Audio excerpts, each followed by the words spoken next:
মাসিক রাশিফল জুলাই মাস 2025। আজকে বলবো হচ্ছে তুলা রাশিকে নিয়ে। তুলা রাশির এই জুলাই মাস কেমন কাটবে, কোন দিক থেকে লাভ, কোন দিক থেকে সাবধান এবং কোন বিশেষ উপাচার করবে এই মাসে। তুলা রাশির বলবো হচ্ছে শরীর স্বাস্থ্য, শিক্ষা, প্রেম ভালোবাসা, দাম্পত্য জীবন, ভাগ্য এবং কর্মকে নিয়ে।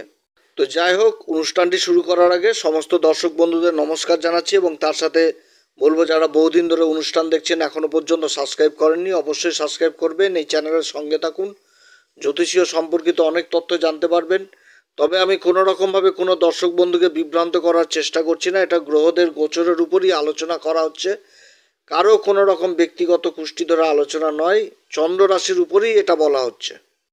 তুলা রাশির ক্ষেত্রে নবগ্রহের অবস্থান থাকছে জুলাই মাসে। সেটা হচ্ছে যে রাশির যেটা পঞ্চম ঘর, কুম্ভ রাশি, এই ঘরে কিন্তু রাহু অবস্থান করছে। দেবগুরু বৃহস্পতির নক্ষত্র পূর্বা ভাদ্রপদে। রাশির যেটা ষষ্ঠ ঘর মীন রাশি, এই ঘরে শনিদেব অবস্থান করছে উত্তরা ভাদ্রপদ নক্ষত্রে, নিজের নক্ষত্রে। 13 তারিখে শনিদেব বক্রি হয়ে যাচ্ছে। রাশির যেটা অষ্টম ঘর বৃষ রাশি, এই ঘরে কিন্তু এই তুলা রাশির অধিপতি শুক্রদেব নিজের রাশিতেই অষ্টম ঘরে অবস্থান করছে। এবং ভাগ্যের ঘর যেটা হচ্ছে মিথুন রাশি, এই ঘরে দেবগুরু বৃহস্পতি অবস্থান করছে রাহুর নক্ষত্র আদ্রা নক্ষত্রে, এবং রাহুর উপর দেবগুরু বৃহস্পতি দৃষ্টি থাকছে। তার সাথে সূর্যদেব এই ঘরে অবস্থান করছে। সূর্যদেব 15 তারিখ পর্যন্ত থাকবে, 16 তারিখে আবার রাশি পরিবর্তন করবে। রাশির যেটা কর্মের ঘর, এই ঘরে বুধ অবস্থান করছে। বুধের গোচরটা এবার অন্যরকম, প্রায় 70 দিনের গোচর, অনেক দিন পর্যন্ত বুধ থাকবে। মাঝখানে বুধ বক্রি হবে, তারপরে আবার মার্গী হবে। তো যাই হোক, বুধের পরিবর্তনটা অনেক দিনের। আর রাশির যেটা লাভের ঘর, একাদশ ঘর সিংহ রাশি, এই ঘরে কিন্তু আবার অবস্থান করছে মঙ্গল এবং কেতু। মঙ্গলও কিন্তু এই জুন মাসের 30 তারিখে নক্ষত্র পরিবর্তন করছে, চলে আসবে শুক্রের নক্ষত্র, অর্থাৎ তুলা রাশির অধিপতি শুক্রদেব তার নক্ষত্রে চলে আসবে, পূর্বা ফাল্গুনী নক্ষত্রে চলে আসবে। এবং কেতু কেতু অবস্থান করছে এই লাভের ঘরে।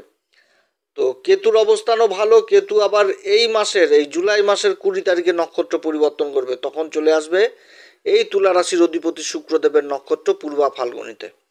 তো এইগুলো পরিবর্তন হচ্ছে, বড় বড় পরিবর্তন। তার মধ্যে শনিদেবের পরিবর্তনটা সব থেকে বড় পরিবর্তন হতে যাচ্ছে, শনি বক্রি হচ্ছে তুলা রাশির। তো এরকম হচ্ছে নবগ্রহের অবস্থান। তো তুলা রাশির যদি শরীর স্বাস্থ্য নিয়ে সবার প্রথম আলোচনা করি, রাশির অধিপতি শুক্র অষ্টমে অবস্থান করছে নিজের ঘরে, এবং তার সপ্তম দৃষ্টি পড়ছে দ্বিতীয় ঘরে। দ্বিতীয় ঘর থেকে তো খাবার দাবারের বিচার করা হয়, আর অষ্টম ঘর থেকে গোপন জিনিসটাকে বিচার করা হয়। এবং তার সাথে যে একাদশ ঘর, একাদশ ঘরে মঙ্গল কেতু জুতি, একাদশ ঘর থেকে অসুখ বিসুখ বিচার করা হয়। তাহলে এখান থেকে পরিষ্কার এই জিনিসটা উঠে আসছে যে নিজের সুখ ভোগের জন্য খাওয়া দাওয়া, আনন্দ ফুর্তি, এদিক থেকে কিন্তু যথেষ্ট সাবধান। কারণ শুক্র গুরু হচ্ছে কি, শুক্র আর গুরু হচ্ছে শুভ গ্রহ। এরা কিন্তু সেই রকম অসুখ বিসুখ যেগুলো পাপ গ্রহ দিয়ে থাকে সেগুলো দেয় না। এরা কি অত্যধিক সুখের জন্য অসুখ, সুখের বলতে কি ডায়াবেটিস, তারপরে রক্তচাপ, খাওয়া দাওয়া, পেটজনিত সমস্যা, এগুলো দিয়ে দিবে। অতএব এদিক থেকে সাবধান। আর মঙ্গল আর কেতু অবস্থান করছে একাদশ ঘরে, রক্তজনিত সমস্যা, ডায়াবেটিস, উচ্চ রক্তচাপ, এদিক থেকেও কিন্তু সাবধান। তুলা রাশির যদি শিক্ষা নিয়ে আলোচনা করি, শিক্ষার ব্যাপারটা যদি তুলে ধরি, তো জুলাই মাসের শিক্ষার দিকটা যথেষ্ট ভালো। যারা বিশেষ করে উচ্চ শিক্ষার্থী তাদের জন্য তো খুবই ভালো মাস এই জুলাই মাস। কারণ রাহু অবস্থান করছে পঞ্চম ঘরে, দেবগুরু বৃহস্পতির নক্ষত্র পূর্বা ভাদ্রপদে, আর দেবগুরু বৃহস্পতি অবস্থান করছে একদম ভাগ্যের ঘরে, সেটা আবার রাহুর নক্ষত্র আদ্রা নক্ষত্রে। এবং সাথে সূর্যদেব রয়েছে। সূর্য আবার মাসের মধ্যভাগে কর্মের ঘরে অবস্থান করবে বুধের সাথে।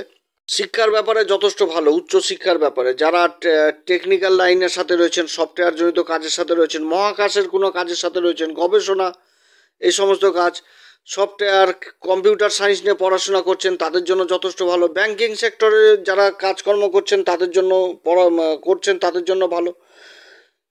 কিংবা যারা সরকারি কোনো এক্সামে বসার চেষ্টা করছেন তাদের জন্য একটা ভালো অনুকূল পরিবেশ, ভালো গুরুর সন্ধান পাবে, ভালো কোচিং সেন্টারের সন্ধান পাবে। যারা স্কলারশিপের জন্য চেষ্টা করছেন তাদের জন্য তো গোটা মাসটাই ভালো, কারণ সূর্য দেবগুরু বৃহস্পতির সাথে গোচর করে নিয়ে তারপরে রাশি পরিবর্তন করে বুধের সাথে অবস্থান করবে। এদিক থেকে ভালো। শিক্ষার জন্য বিদেশ যাত্রাও এই সময়কালে হবে।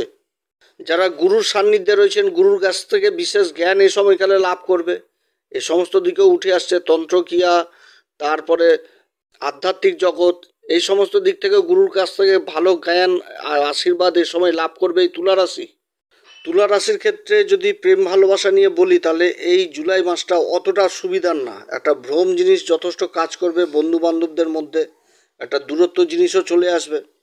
এই জিনিসটা দেখাচ্ছে। আবার যারা গোপন প্রেম ভালোবাসার মধ্যে আবদ্ধ রয়েছেন, প্রণয় ঘটিত ব্যাপারে গোপন প্রেম, এইগুলো কিন্তু আবার সমাজের সামনে উঠে চলে আসবে, যে প্রেম ভালোবাসার জায়গাটা। তবে প্রেম ভালোবাসা যে শুধু বন্ধু বান্ধবদের মধ্যে হয় সেটাও তো না।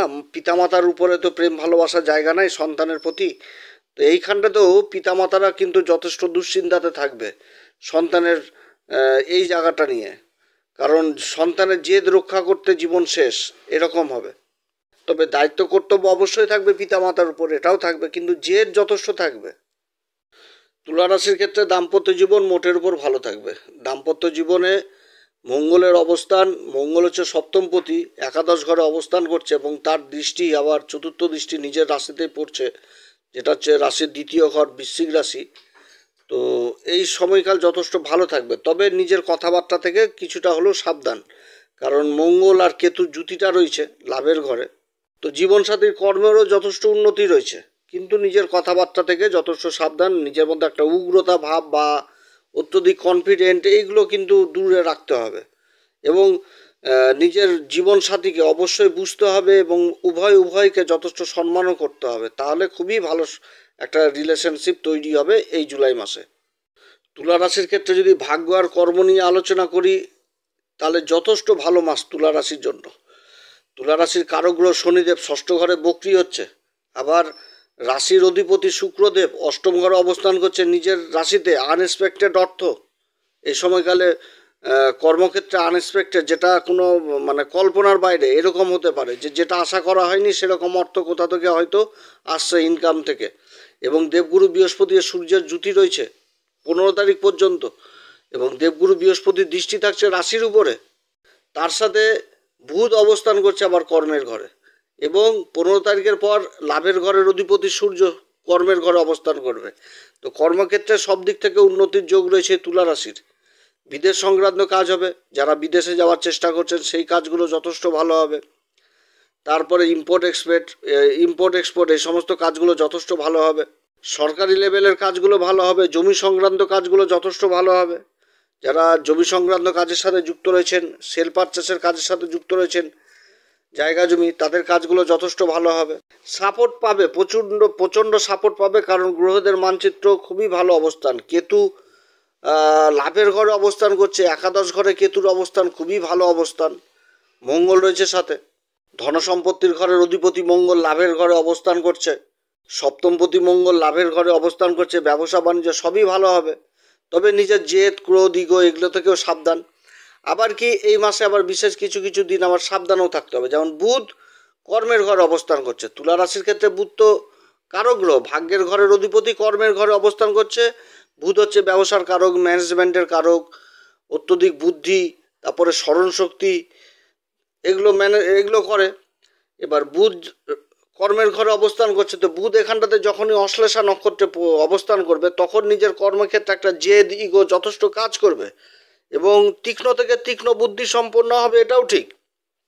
কিন্তু ওই নিজের কর্মে নিজের লাভের প্রতি যে একটা জেদ, আমি এরকম এই ছাড়া মাল বেচবো না বা ছাড়বো না, নিজের এটাই আমার হকের জিনিস, এগুলো থেকে আবার মানে করলে সেটা কিন্তু আবার অন্য জায়গায় চলে যাবে। একটা কম্প্রোমাইজের মধ্যে ব্যবসা বাণিজ্য কাজকর্ম করতে হবে, না তো লাভ হবে না, উল্টো মানে লাভ জিনিসটা হবে না। অশ্লেষাতে যখন এই বুধ অবস্থান করবে, অশ্লেষা নক্ষত্র ভালো নক্ষত্র, বুধের অবস্থান অশ্লেষা নক্ষত্রের মানে ব্যবসায়িক টাইফুন, এক কথায় বলতে গেলে বড় বড় ব্যবসায়িকদের জন্মছকে অশ্লেষা নক্ষত্র থাকে। তীক্ষ্ণ বুদ্ধি সম্পন্ন হয় প্রচণ্ড, নিজের জিনিসটাকে খুব ভালো বোঝে। ওকালতি, তারপরে চ্যাটার অ্যাকাউন্টেন্ট, এই সমস্ত কাজে যারা যুক্ত থাকে তারা কিন্তু খুব উন্নতি করে অশ্লেষা নক্ষত্রের। মানে নিজের জিনিসটাকে কিভাবে বের করে নিয়ে আসতে হবে সেটা খুব ভালো মতন করে বুঝে। আবার শুক্র অষ্টম ঘরে অবস্থান করছে, আনএক্সপেক্টেড অর্থ কর্মক্ষেত্রে এটা বুঝাচ্ছে। মঙ্গল শুক্রের নক্ষত্রে চলে এসে, ধনসম্পত্তির ঘরের অধিপতি মঙ্গল চলে এসে শুক্রের নক্ষত্রে। কেতু মঙ্গলের সাথে অবস্থান করছে, তো কেতু ছায়াগ্রহ মঙ্গলের ফলে বৃদ্ধি করবে। তাহলে যথেষ্ট ইনকাম সোর্সটা বাড়ছে এবং পুরুষার্থ পরাক্রম সংঘর্ষ যথেষ্ট বাড়ছে। ভাগ্যের সঙ্গ পাবে, বিদেশ সংক্রান্ত কাজগুলো শনি করাবে। শনি তো বক্রি হয়ে যাচ্ছে। হ্যাঁ, শনি বক্রি হলে কী হবে, যে কিছুটা ধীর গতি থাকবে। তা বলে যে কাজ এগোবে না সেটাও না, কাজ অবশ্যই এগোবে, যথেষ্ট ভালো ফলই পাবে। কারণ শনি কিন্তু এই তুলা রাশির ক্ষেত্রে কারক গ্রহ। আর সবথেকে বড় জিনিসটা হচ্ছে যে শুক্র 20 তারিখে চলে আসবে হচ্ছে ওই মৃগশিরা নক্ষত্রে, যেটা হচ্ছে মঙ্গলের নক্ষত্র। তো এই নক্ষত্রে যখন অবস্থান করবে তখন কারোর দায়িত্ব এই সমস্ত জিনিস নেওয়া যাবে না, অথরাইজ জিনিস নেওয়া যাবে না। কারণ এই সময়কালে কিন্তু একটা বিশ্বাস ভঙ্গের ব্যাপার উঠে আসছে। তো নিজের লোককেও যেরকম বিশ্বাস করা যাবে না, সেরকম বাইরের লোককেও বিশ্বাস করা যাবে না। তো বিশ্বাস ভঙ্গের ব্যাপার উঠে আসবে এই তুলা রাশির ক্ষেত্রে মৃগশিরা নক্ষত্রে যখন রাশির অধিপতি অবস্থান করবে। সরকারি কাজগুলো যথেষ্ট এগোবে, সরকারি কাজের কাগজপত্র সব দিক থেকে উন্নতির একটা যোগ রয়েছে। তবে যেই জায়গাগুলো তুলে ধরলাম এগুলো থেকে যথেষ্ট সাবধান। এই সময়কালে তুলা রাশি কোন উপাচার করবে? প্রত্যেকদিন হনুমান চল্লিশা, বজ্রংবান, শ্রীরাম সীতার প্রণাম মন্ত্র সহকারে পাঠ করবে। যারা গুরুর দীক্ষা নেননি অবশ্যই গুরুর দীক্ষা নেবেন। অশ্লেষা নক্ষত্রে বুধ কর্মের ঘরে অবস্থান করছে। অশ্লেষা নক্ষত্রের আরও একটি ভালো জিনিস হচ্ছে যে এরা যতই ব্যস্ত থাকুক জীবনে বা নিজের যাই হোক সুখ স্বাচ্ছন্দ্যের জন্য যেভাবেই মানে নিজের জীবনকে উপভোগ করুক, এরা কিন্তু এক সময় ধর্মের পথে চলে আসে, ধার্মিক হয়ে যায়, এক কথায় বলতে গেলে আধ্যাত্মিক পথে চলে আসে। এবং এদের দেবতায় যে অশ্লেষা নক্ষত্রের অধিপতি দেবতা আছে নাগ দেবতা। অর্থাৎ এই সময়কালে তুলা রাশিকে অবশ্যই ভোলে বাবার উপাসনা করা উচিত, মহামৃত্যুঞ্জয় মন্ত্র পাঠ করা উচিত। এগুলো করলে যথেষ্ট ভালো ফল পাবে। গুরুর দীক্ষা যারা নেননি অবশ্যই গুরুর দীক্ষা নেবেন, সূর্যদেবকে অর্ঘ্য দিবেন। এগুলো তো পূজা কর্ম, আমরা নিত্যদিন স্নান করে উঠে এগুলো কাজ করি, তো এগুলো একটু বেশি করে করবেন। শনি থেকে সেবা জিনিসটা বুঝাচ্ছে, যে কোনো ধর্মস্থানের সেবা। ধর্মস্থান সেবা বলতে কোনো মন্দির হয়তো অপরিষ্কার হয়ে রয়েছে, পরিষ্কারের দায়িত্ব নিলেন, কোথাও ভেঙে চুরে পড়ে রয়েছে সেগুলোকে দায়িত্ব নিলেন, এগুলো করলে হবে। এই সমস্ত কাজ করলে যথেষ্ট ভাগ্যের সঙ্গও পাবে। গুরুর অবস্থান খুবই ভালো। কর্মসূত্রে আবার বিদেশ যাত্রা হওয়ারও সম্ভাবনা থাকছে। তো যাই হোক, অনেক কথা তুলা রাশির সম্পর্কে আলোচনা করলাম। যদি এই পরামর্শ সত্যিই ভালো লাগে তাহলে অবশ্যই এই অ্যাস্ট্রো এস এম বাংলা চ্যানেলকে সাবস্ক্রাইব করবেন। বহু ভিডিও আগামী দিনে তুলা রাশি সম্পর্কে এই চ্যানেলে আপলোড দেওয়া হবে। যারা জ্যোতিষী সংক্রান্ত বিষয়কে ভালোবাসেন, গুরুত্ব দেন, আশা করছি তারা বিশেষভাবে উপকৃত হবেন। এরপরে আবার আসবে একটি নতুন পর্ব নিয়ে। নমস্কার, ধন্যবাদ।